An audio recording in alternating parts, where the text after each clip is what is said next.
Hi.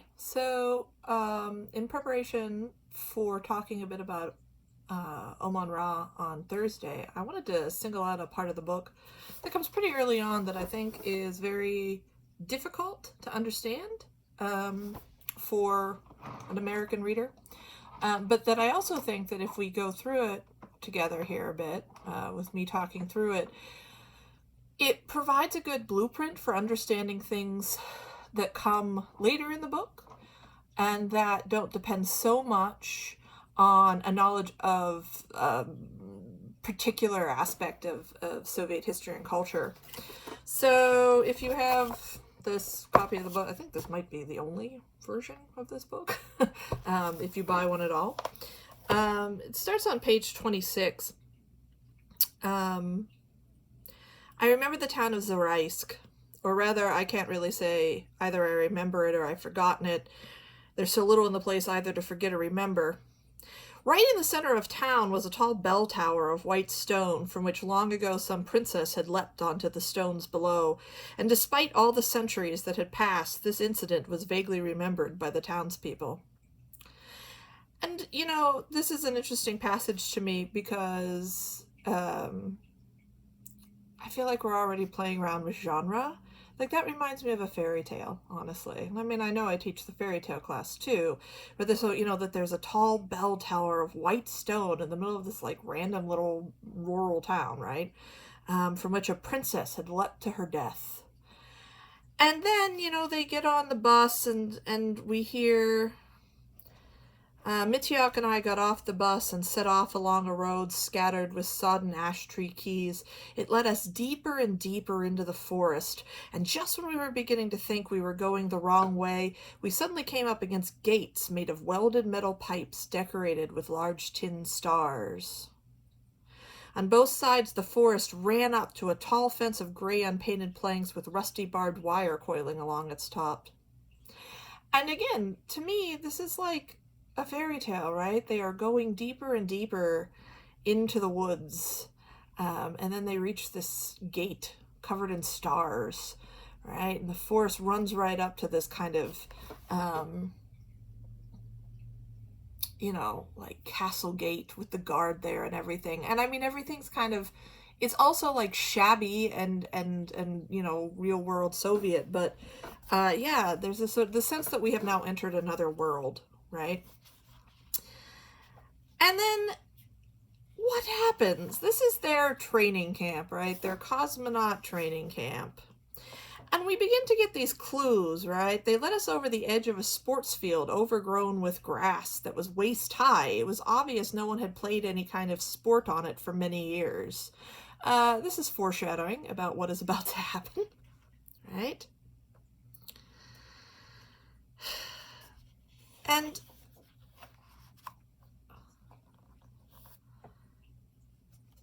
we get on page 31 this kind of Soviet nonsense speak, an example of it.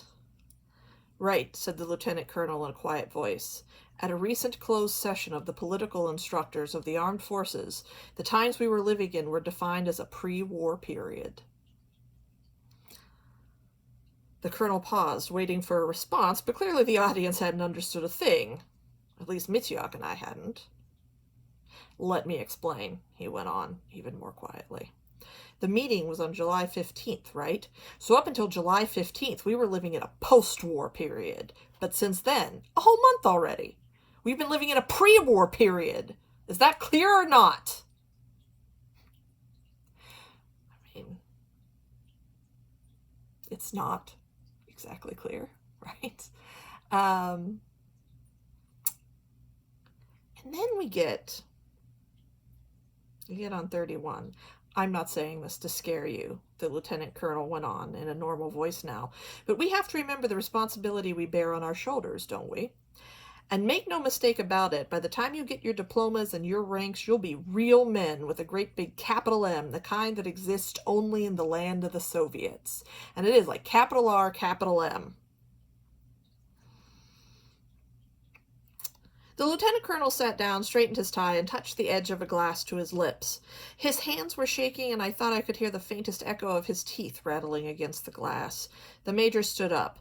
"Boys," he said in a melodious voice, "although it would be more correct now to call you cadets, but I'm just going to call you boys anyway. Boys! Remember the story of the legendary hero Alexei Moiseev, immortalized by Boris Polovoy in his book The Story of a Real Man. The hero our college is named after. He lost both legs in combat, but after losing his legs, he didn't lose heart. He rose up again on artificial legs and soared into the sky like Icarus to strike at the Nazi scum. Many people told him it was impossible, but he never forgot what was most important, that he was a Soviet man, a real man, and you must never forget this, never, wherever you are. All the flight training staff and I personally, as assistant flight political instructor, promise that we will make real men of you in the shortest possible time." So this is a real thing. Alexei Moiseev is a real person. He was a fighter pilot for the Red Army in World War II. He was blown out of the sky, crawled back out of enemy territory, back to his own people, had to have both legs amputated, was determined to get back up into the sky to start killing fascists again, was told by his doctors that that was not going to be likely, right, with 2 prosthetic legs. And I mean, particularly in the 1940s, right, prosthesis being not what it is today. He worked and worked at therapy and strengthening himself and etc., etc. And supposedly he demonstrated that he could be trusted to go up in a plane again. He was physically able by getting up and dancing the kalinka on his prosthetic legs in front of the people in charge of the decision. And I'm sure you're familiar with Russian, I mean, maybe not with the word, but like the Russian, Kalinka, Kalinka, Kalinka, Maya, Saduya, Kalinka, Kalinka, Maya, right? And the kicking and the whole, right? You've seen this, right? And he did. And he went on to shoot down a bunch more Nazi planes. And he was a hero. So this is a real person. And here, if we think about the breakdown of the sign, right? This is a real person. This was his real biography. He really did this. He really was a hero of World War II. Boris Polovoy really did write a book about him, The Story of a Real Man. But as we've already discussed, there was this very particular requirement, socialist realist requirement, upon all of the literature, all of the art that the Soviet Union produced. And so, as you can imagine, this book is very propagandistic.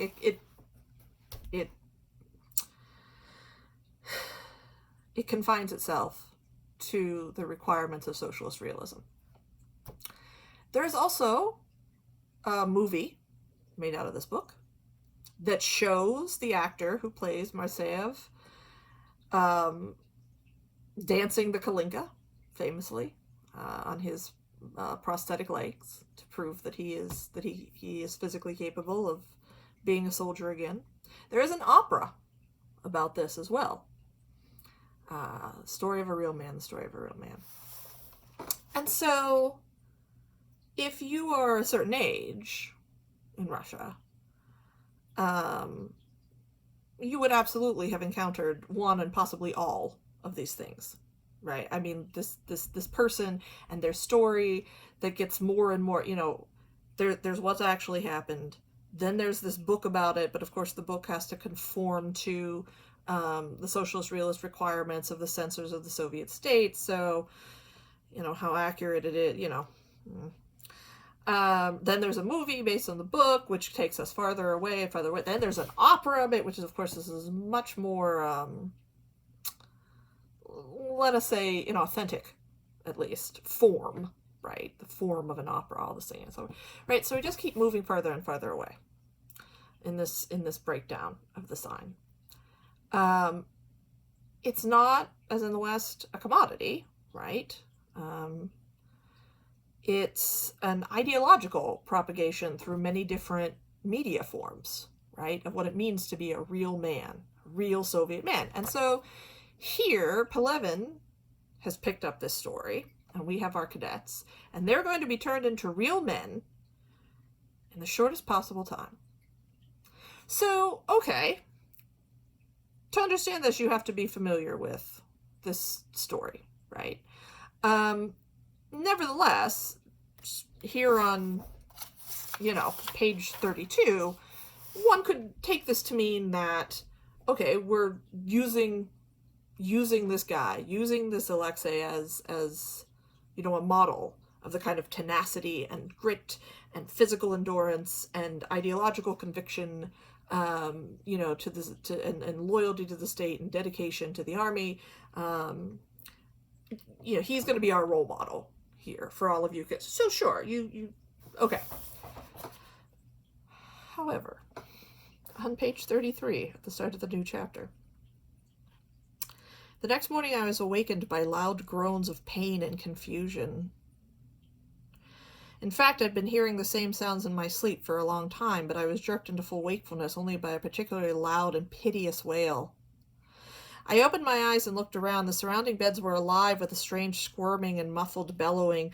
I tried to prop myself up on my elbow, but I couldn't because I was bound to the bed with broad straps like the ones used to tie up suitcases that are stuffed too full. The most I could do was turn my head slightly from side to side. From the next bed I met the pain-filled eyes of Slava, a young village boy I had got to know the day before. The lower part of his face was hidden by a tightly tied piece of cloth. I tried to open my mouth to ask him what was wrong, but discovered that I couldn't move my tongue, and I had no feeling at all in the lower part of my face, as though it had gone numb. I guessed that my mouth must be bound and gagged too, but before I could feel surprised, I was struck by horror.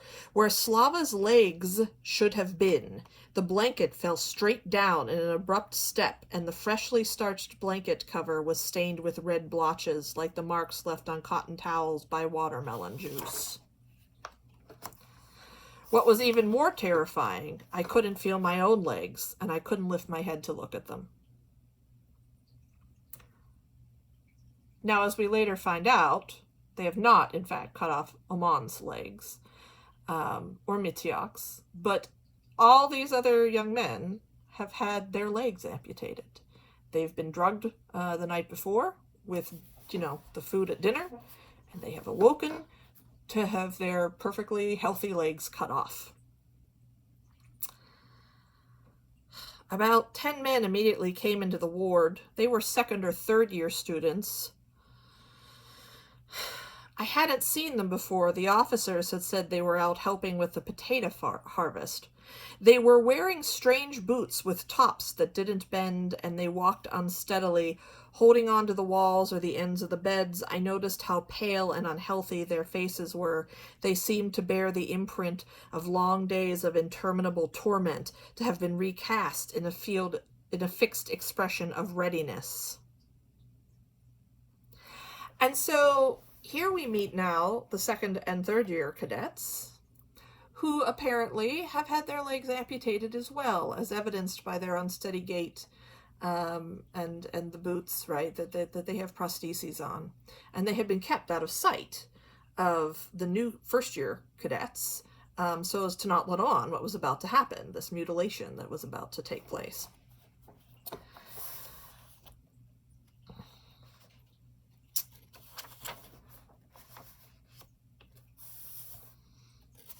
So they're all taken out to the parade ground. Oman and Mityak find out that they've been spared because there's other intentions for them.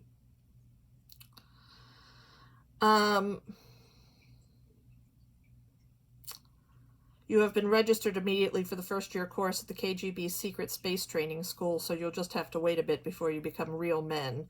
Meanwhile, get ready to go to Moscow. Right, but they get to come out nonetheless and watch what happens. Soon we were watching our lieutenant, the first of about 50 like him, as he danced the kalinka for the exam committee. He was pale and nervous, but he performed with incomparable mastery to the sparse accompaniment of the assistant political instructor's accordion. The lieutenant was called Landratov.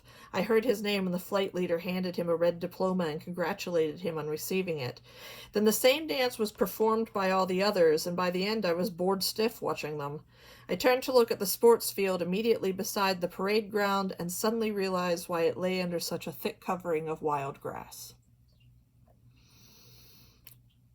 So,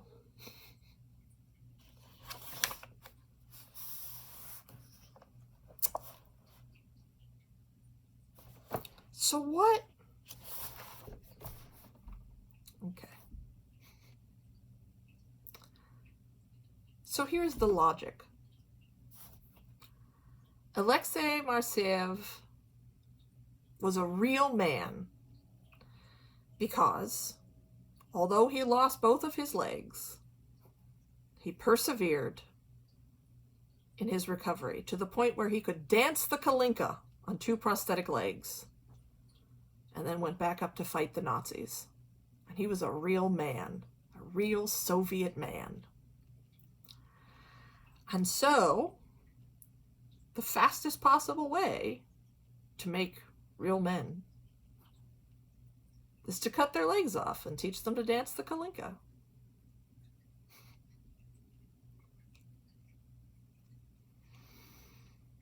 This is grotesque. This is absurd. It's kind of darkly funny. That's what this is, this incident. This is the explanation of this that Pelevin drops here. And of course we find out, elsewhere in the book that there's no planes for them to fly anyway, right?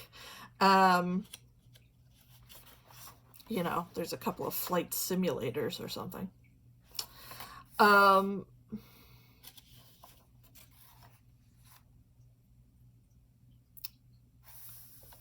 Understanding this incident in this book, at least trying to, takes us a good way in understanding Pelevin's, let us say, method, right?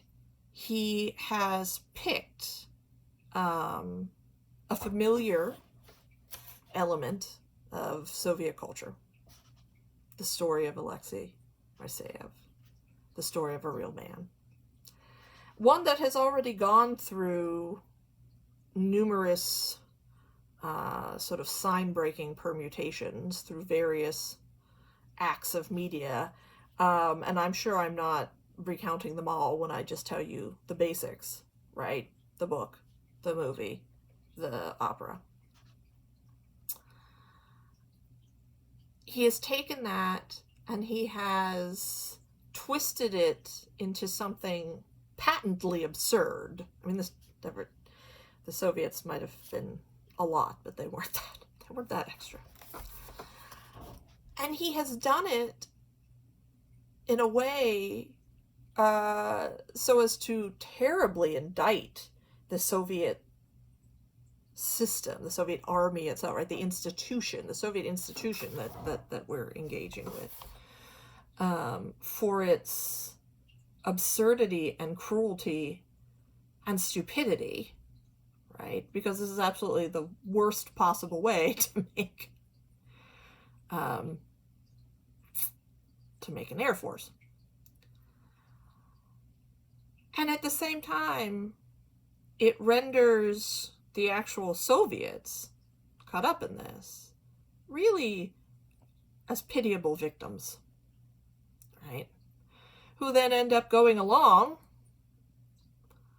after, they've literally had the legs taken out from under them, going along with this sad, grotesque, absurd business. Because what else could they do? Right? What could those young men have done that had their legs cut off? So, right, I mean, we see that on one hand, we're dealing with an actual postmodern writing technique to take a thing, to take a sign, right? In this case, the story of Alexei Marseev, that's already been compromised in the copying over the years, to fully just break it, to turn it into, you know, a complete absurdity, and then to use that as an attack on Soviet institutions, and a defense of Soviet victims. And he does this over and over again. Right? That yeah, I know, Chief. You know, he takes that which has been sort of familiarly taken by the Soviet Union and corrupted and distorted and you know, turned into its own simulation. And then he just makes it insane, and it's to his ends. And I said, this is just, we'll see this more. I want to talk about the incident with the bear suit on Thursday when we get to this book. And there's much that we can talk about in this book. And, you know, the figure of Urchagin, the things he says, you know, the philosophy that he espouses, Urchagin in particular, this sort of explanation. Dialectics, this is on page 44. Yeah.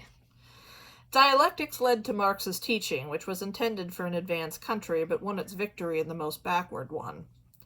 Which is, in fact, a sort of historical curiosity. Marx did think that proletarian revolution was a stage of development that would only come after the full industrialization of an urban proletariat.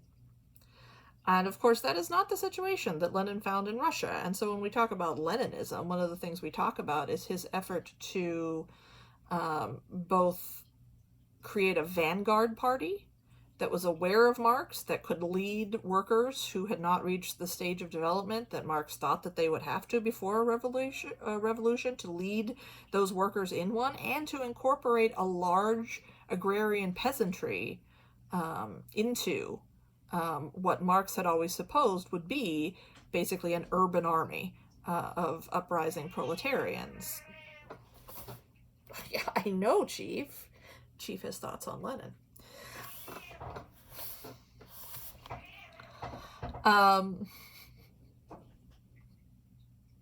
Anyway, right. So yeah, you know, we communists had no time to prove the correctness of our ideas. The war cost us too much of our strength. We had to spend too long struggling against the remnants of the past and our enemies within the country. There was a civil war after the revolution. It was devastating to Russia, absolutely. We just didn't have the time to defeat the West technologically. But in the battle of the ideas, you can't stop for a second. Now, this is not actually true. The Soviet Union was the world's other superpower. It was behind in many ways in consumer goods, for obvious reasons, but technologically it was not behind the West in terms of like literal technological capacity. But the premise here is that, in fact, it was this technological failure. The paradox, another piece of... Hey, there he is. The paradox, another piece of dialectics. And remember, when we talk about dialectics, we talk about a philosophy of argumentation and analysis that Marx used, but actually came from Hegel. Chief. Where there is a thesis and its antithesis, and rather than setting them in a permanent opposition, you try to find what these two things have in common to synthesize them into a new thesis. And so there's this kind of ever spiraling outward of trying to incorporate more and more oppositional ideas into what is actually a synthetic syncretic whole. The paradox, another piece of the dialectics, is that we support the truth with falsehood. Because Marxism carries within itself an all-conquering truth, and the goal for which you will give your life is, in a formal sense, a deception. But the more consciously you perform your feat of heroism, the greater will be the degree of its truth, the greater will be the meaning of your brief and beautiful life. And so this is an articulation of something that, I think I had mentioned earlier, this idea that there is a difference between reality and truth. If the reality is the 5-year farm collectivization plan has caused 6 million people to starve, the truth is that we will eventually come to a prosperous future for all under communism. And so that's why depicting the reality of starvation is inaccurate.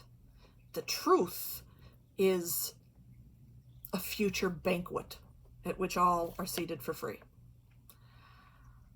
And so this then gets us to Epstein's point about how the Soviets achieved this postmodernity where, the thing is its opposite, right? The sign is completely broken. This just simulation, right? We support the truth with falsehood. And as we see, there's many simulations in this book. The substitution of the fake for the real, right?